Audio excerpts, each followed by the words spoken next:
कि जिस दिन अख्तर ईमान साहब को शैम्बुल दिए थे यहाँ से एमपी इलेक्शन के लिए, उस रात को भी मेरी हाजिरी नीतीश कुमार के सामने में था। बाद में जब मास्टर मुजाहिद साहब आए, मास्टर मुजाहिद साहब विधायक बने, तो पुराने कार्यकर्ता को वो इग्नोर कर दिए। इंसाफ के कारवा रैली में ये नीतीश कुमार जी के साथ जुड़े थे जब उनका काफिला बहादुरगंज में आया था।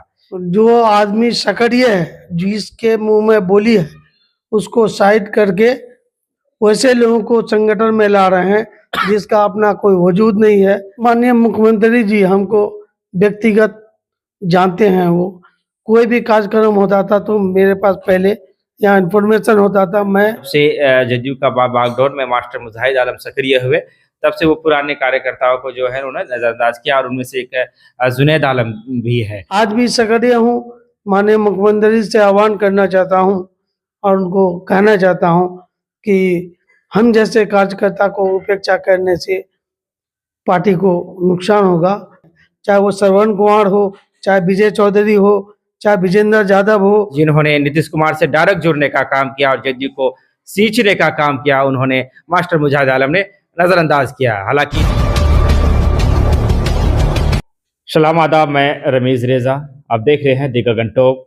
हमारी मौजूदगी एक ऐसे शख्सियत के सामने है जो एक ज़माने में इनका अपना एक महत्व था। जनाब जुनैद साहब हमारे साथ है। सबसे पहले हम आपका वेलकम खैर मकदम करते हैं। शुक्रिया, बहुत बहुत मुबारक हो आप लोगों को हमसे मुलाकात करने का। शुक्रिया। थोड़ा सा हम जानना चाहेंगे कि राजनीति का एक ऐसा समय भी रहा, एक ऐसा दौर भी रहा जब काफ़ी सक्रिय रहे, लेकिन अब राजनीति में आपकी सक्रियता ना के बराबर है। मैं चाहूँगा कि थोड़ा सा अपने जो पुराने ज़माने को थोड़ा सा आप डिटेल में है समझाएं। देखिए, मैं राजनीतिक 1998 से पटना में रामविलास पासवान की जो महारैला हुआ था, उससे उनके पार्टी में ज्वाइन होकर के मैं यहाँ का प्रतिनिधित्व करता था। जिम्मेदारी मिली थी मुझे प्रखंड महासचिव बनने का। मैंने उसको बखूबी निभाया और उसको लेकर के पूरे जिले में एकजुटता का आह्वान लेके अपनी गाड़ी से घूम घूम करके प्रचार प्रसार किया और उस पार्टी को संगठन ला करके खड़ा किया।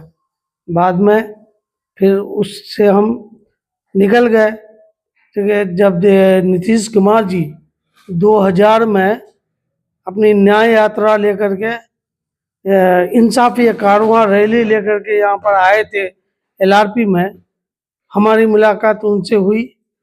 मैंने जाकर के वहाँ पर श्री नीतीश कुमार जी से मुलाकात किए और जाकर के कहा कि हम भी आपके पार्टी में जुड़ना चाहते हैं। तो बखूबी वो हमको जुड़वाए पार्टी में। उनकी पार्टी में जुड़ करके मैंने 2000 में 2005 तक संगठन का काम भी किए, बहुत जोर व शोर के साथ। उस वक्त जनता दल यू में हम लोग 4 आदमी थे। एक तो भाई फिरोज अंजुम साहब थे, बुलंद अख्तर हाशमी साहब थे, रियाज साहब थे और जुनैद आलम साहब हुए। बाद में हरिकांत प्रोफेसर साहब थे। हम लोगों ने जहाँ तक हुआ उसको बनाया, पार्टी को सींचा और 2005 में आकर के हम लोग की सरकार बनी। माननीय मुख्यमंत्री नीतीश कुमार जी अपना शपथ ग्रहण किए और विकास कार्यों में जिले के जहाँ जहाँ जो ज़रूरत थी हम लोगों ने अपने आह्वान से उनको बताया कहाँ क्या ज़रूरत है नहीं है, उसके हिसाब से हम लोगों का विकास भी। सन 1999 के बाद जो सन 2000 की आप बात कर रहे हैं, इंसाफ के कारवा रैली में ये नीतीश कुमार जी के साथ जुड़े थे जब उनका काफिला बहादुरगंज में आया था।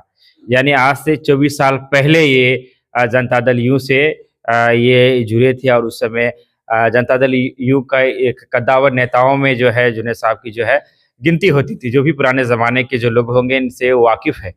हम ज़रा ये जानना चाहेंगे कि राजनीति से जो दूरी ये आज आपकी वो सक्रियता, जब पुराने लीडर रहे आप, जो आपके समान जमाने के वो आज तक है, लेकिन ये जो दूरी रही राजनीति से या जनता दल यूं से हम कहे, ये कहाँ से आई? देखिए, मैं दूरी नहीं हूँ, आज भी मैं सक्रिय हूँ, लेकिन मैं पार्टी के जो अपने साथियों का जो विचार हो रहा है उससे हम सहमत नहीं हैं।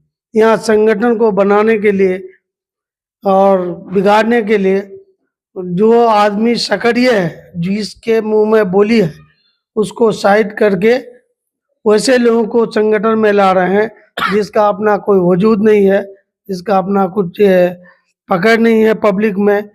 शहर में संगठन बनाने से नहीं होगा। संगठन तो गांव में बनता है, संगठन तो गांव में है। लोग जुड़ेंगे गांव से, गांव के आदमी को इग्नोर करके जगह जगह आपको चौक चौराहे में आदमी को जोड़ने से काम नहीं चलेगा। और जहाँ तक सवाल है, यहाँ जो पिछले बार जब कमरुद्दीन साहब जिला अध्यक्ष थे, उनके नेतृत्व में बहुत अच्छा संगठन, साहब हाँ, जदयू के जदयू के, किस साल की बात है? वो आपको बने थे 2014 या 15 को, 14-15 के साथ बने थे। और उस वक्त संगठन बहुत सक्रिय था, उसने जोड़ने का काम किया था और बहुत अच्छा जोड़ा था। हम लोग मिल करके काम करते थे। फिर बाद में जब मास्टर मुजाहिद साहब आए, मास्टर मुजाहिद साहब विधायक बने, तो पुराने कार्यकर्ता को वो इग्नोर कर दिए। मास्टर मुजाहिद साहब जब से आए तो पुराने कार्यकर्ता इग्नोर होते गए, इग्नोर कर दिए। वो अपने जो उनके ये थे चलाचा पार्टी थे, जो उनका इलेक्शन में साथ दिया था, उसको जोड़ने का कोशिश किया, लेकिन संगठन नहीं बना। उससे उसका वोट बैंक बढ़ा, लेकिन संगठन नहीं बढ़ा, ना ही प्रचार प्रसार हुआ। जो भी किए मास्टर मुजाहिद साहब अपना मेहनत से वो किए हैं, उनके नेतृत्व में हुआ है। लेकिन जो उनके लोग थे वो नहीं चाहे कि संगठन को और दूसरे लोगों को, नए नए लोगों को जोड़ें, उसको उनसे संगठन मजबूत होगा और चलेगा। यही वजह है। कुछ लोग बता रहे हैं कि एक दौर ऐसा भी आया था जब जुनैद आलम विधानसभा की तैयारी भी कर रहे थे दबे मन से, या फिर आपके मन में चल रहा था कि बहादुरगंज से विधानसभा की तैयारी में, लेकिन वो जुनैद आलम का आज कुछ पता नहीं चल रहा है। देखिए, माननीय मुख्यमंत्री जी हमको व्यक्तिगत जानते हैं। वो कोई भी कार्यक्रम होता था तो मेरे पास पहले यहाँ इन्फॉर्मेशन होता था, मैं उसके एक अन्य मार्ग तक पहुंचता था। यहाँ तक कि जिस दिन अख्तर ईमान साहब को शैम्बुल दिए थे यहाँ से एमपी इलेक्शन के लिए, उस रात को भी मेरी हाजिरी नीतीश कुमार के सामने में था। रात के 1:30 बज चुके थे, मैं वहाँ उनके साथ बैठा हुआ था और उस दिन तक भी सक्रिय था और आज भी सक्रिय हूँ, इसमें कहीं कोई दौड़ा नहीं। जदयू से मेरी मोहब्बत है, जदयू से मुझे लगाव है। माननीय मुख्यमंत्री के लिए हमने, जदयू के किसी चीज में आप दिख नहीं रहे हैं, फिर कैसी मोहब्बत है? एक तरफा मोहब्बत कहें से नहीं, देखिए सवाल ये है कि बोले ना कि कहीं कार्यकर्ता उपेक्षा महसूस करता है ना, तो उससे दिल खराब हो जाता है। कौन अपेक्षा कर रहा है? उपेक्षा कर रहा है अभी जो वर्तमान में जो जिला अध्यक्ष है वो हमको नहीं पूछ रहे हैं। हालांकि मुजाहिद साहब को पता है कि जुनैद साहब का क्या परफॉर्मेंस है, क्या कितना वो सक्रिय था और कितना है अभी भी। मैंने जिला परिषद का चुनाव भी लड़ा, इत्तेफाक कि मैं नहीं जीत पाया। इसलिए जीत नहीं पाया कि मेरा वोट उस वक्त रद्द हो गया था, रद्द के कारण मैंने चुनाव हार गया। फिर मैंने 2005 को मैं विधानसभा टिकट का दावेदारी भी किया था और जहाँ तक उम्मीद थी कि हमको टिकट भी मिल सकता था, लेकिन तस्लीमुद्दीन साहब पार्टी ज्वाइन करके उन्होंने सीमांचल के 5 टिकट को ले लिया, जिस कारण से हमको टिकट नहीं मिला। कहाँ से? बहादुरगंज विधानसभा से। अगर उस आपका वक्त काट के किसको दिया गया था? मेरा काट करके दिया गया यहाँ पर मसूरी साहब को, और उसके बाद अगर हमको मिलता तो मेरा जो पकड़ था बहादुरगंज और टेरागंज में जिस तरह का और जिस तरह का हवा खड़ा था उस मरतबा, तो इंशाल्लाह मैं जीत जाता। बहुत 2000 ईस्वी की बात हो रही है, सन 2000 ईस्वी यानी आज से 24 साल पहले की बात हो रही है। जितने लोग देख रहे हैं उनमें से बहुत सारे ऐसे लोग होंगे जिनकी उस समय पैदाइश भी नहीं हुई होगी, और तब से ये जदयू नीतीश कुमार से का नाता, ये कह रहे हैं कि व्यक्तिगत इनका उनसे पहचान है। इंसाफ के कारोबार रैली कब आया था इसका तो पूरा जहन बहुत सारे कम लोगों को ही होगा, लेकिन तब से ये जदयू में है। और इनका मानना है कि जब से जदयू का बागडोर में मास्टर मुजाहिद आलम सक्रिय हुए, तब से वो पुराने कार्यकर्ताओं को जो है उन्होंने नजरअंदाज किया, और उनमें से एक जुनैद आलम भी है। तो हम आपसे ये जानना चाहेंगे थोड़ा इंसाफ कारवां जो रैली था नीतीश कुमार जी का, उसके बारे में कुछ बताएं, बहुत कम लोग जानते होंगे क्या कुछ था। देखिए, उस वक्त समता पार्टी से विलय हुआ था जदयू। जदयू नीतीश कुमार जी अपने पार्टी वो खड़ा किए थे और उसको लेकर के पूरे बिहार का वो भ्रमण कर रहे थे। जब उसका कारवां यहाँ पहुंचा था, उस वक्त हमारे प्रदेश के बहुत अच्छे अच्छे मुस्लिम नेता भी थे। हारून रशीद साहब थे, नौशाद साहब थे, और आपको अता करीम साहब थे, रियाज साहब थे, रजाउल साहब थे, इरशादुल्लाह खान साहब थे, जो वर्तमान में चेयरमैन भी हैं वक्फ बोर्ड के। इन लोगों के नेतृत्व में हम लोगों ने जिले का कोना कोना घूमा और सदस्यता अभियान को बढ़ाया। फिर बाद में बिहार को विशेष राज्य का दर्जा के लिए हस्ताक्षर अभियान हुआ। कौन ऐसा जगह नहीं है, कौन ऐसा चौक चौरा नहीं है जहां बैठ करके हम लोगों ने हस्ताक्षर अभियान को नहीं चलाया। लेकिन उस वक्त का मेहनत जो हमारा था, उसको अभी के जो हमारे साथी हैं वो उस दर्द को नहीं समझे कि जिसने पार्टी को सींचा आज उसको इग्नोर कर रहे हैं। इससे हमारी दिल में बहुत आहत है। और मैं आज भी सक्रिय हूँ, माननीय मुख्यमंत्री से आह्वान करना चाहता हूँ और उनको कहना चाहता हूँ कि हम जैसे कार्यकर्ता को उपेक्षा करने से पार्टी को नुकसान होगा, फायदा नहीं होगा। इसलिए मैं उनका शुक्रिया अदा करना चाहता हूँ कि वो फिर से मुझे किस जिम्मेदारी दे, मैं जिम्मेदारी निभाने को तैयार हूँ। मंत्री से आह्वान कर रहे हैं, मुख्यमंत्री तक बात पहुंचना इतना आसान तो नहीं है, लेकिन जो जिला कमेटी है उन पर आरोप है कि ये तब से जुड़े हुए थे जब इंसाफ कारवां रैली को लेकर समता पार्टी को से जदयू में विलय हुआ था। नीतीश कुमार जी 2000 की बात कर रहे हैं और इनके दिल में कहीं ना कहीं अभी भी जदयू की जो एक मोहब्बत है वो बसी हुई है, लेकिन लोग इन्हें समझ नहीं पा रहे हैं। तो एक तरफ जदयू की आप तरफदारी कर रहे हैं और आपके दिल में कहीं ना कहीं जदयू है, और ऐसे में आपको अगर जो पार्टी है, जो लोग अभी है जिम्मेदारी के पद पर, वो आपको नहीं ढूंढ रहे हैं, तो ऐसे में दूसरी पार्टी अगर राजद हो गई या फिर और एमआईएम है, ऑप्शन है, तो अगर क्या आप जाना चाहेंगे या जदयू में ही आप रहना चाहेंगे? नहीं, मैंने तो आज तक कोई दूसरा पार्टी में नहीं किया था। एक बार भूले भट के मैं वो IMUL पार्टी में चला गया था, लेकिन मैंने सोचा कि नहीं, यहाँ हमको अच्छा नहीं लगा। हम पहले बोले ना कि जो मोहब्बत और जितना हमदर्दी जदयू से है हमको किसी दूसरे पार्टी से नहीं है। आज हमारे जदयू के कोई ऐसा कार्यकर्ता नहीं है, कोई ऐसा मंत्री नहीं है जिससे जुनेद आलम का व्यक्तिगत लगाव नहीं है। चाहे वो श्रवण कुमार हो, चाहे विजय चौधरी हो, चाहे विजेंद्र यादव हो, चाहे आपको जो और अल्पसंख्यक आयोग के नौशाद साहब हो या इरशादुल्लाह खान साहब हो, सबसे हमारी लगाव है, सबसे हमारी बात है। मैं उनके लिए काम करने को तैयार हूँ, उन लोगों को देखते हुए करने को तैयार हूँ। लेकिन जिला कमेटी हम लोगों को इग्नोर कर रहे हैं और जिसको लेके चल रहे हैं, तो वो कितना फायदा पहुंचाएगा ये तो वक्त पता चलेगा। चलिए हम थोड़ा सा, चूंकि बहुत सारे ऐसे लोग होंगे जो उस समय की राजनीति को नहीं देखा होगा, जब तस्लीमुद्दीन साहब यहाँ के सांसद हुआ करते थे, 2005-7 भवन निर्माण मंत्री भी थे उस समय की कैसी राजनीति हुआ करती थी? मौलाना साहब उनके खिलाफ चुनाव लड़ते थे, उस समय की राजनीति के बारे में थोड़ा सा आप बताएं। देखिए, तस्लीम साहब का राजनीतिक जीवन जो है बहुत अच्छा ही रहा है, मैं समझता हूँ।